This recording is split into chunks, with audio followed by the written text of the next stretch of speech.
Happy Monday. Chapter 9, Just Another Rainy Day. The next day it rained. My father asked me how I'd like to go to the movies. Just me, I asked. No, all three of us, he said.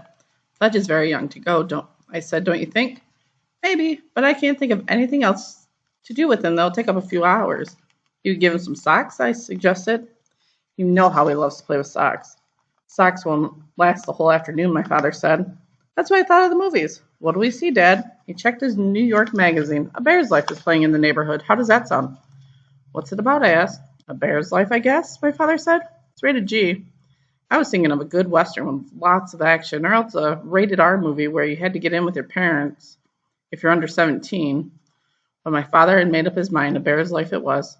I suggested that my father get Fudge cleaned up, because by then he was looking kind of messy. I don't think my father even put him in pajamas last night. He's been wearing the same polo shirt ever since my mother left yesterday morning. By 1 o'clock, we were ready to go. All three of us wore our raincoats and rubbers, and my father took his big black umbrella. One thing about New York, it's hard to get a cab when it's raining.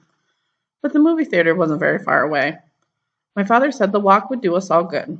There was a lot of puddles. I avoided them. My dad avoided them.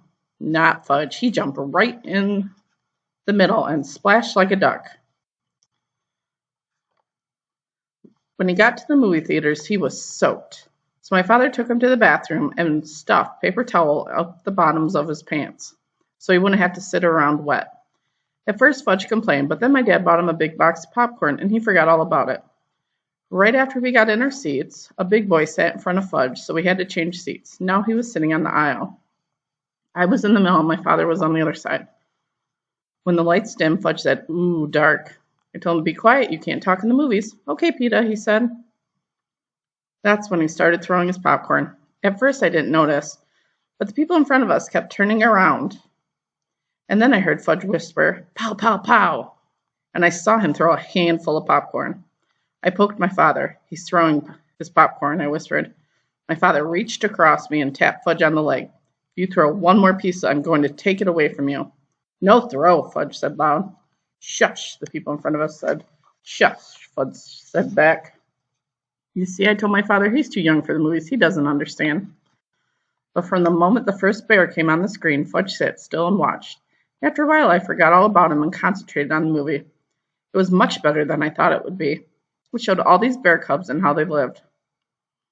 I'm not sure when I realized Fudge was gone. I guess it was when I turned to him and asked for popcorn. I was still hungry and I'd already finished mine. I was really surprised to see he wasn't there. I mean, one minute he's sitting next to me and the next he's gone. "Hey, Dad," I whispered. "He's gone." "What?" "Fudge isn't in his seat."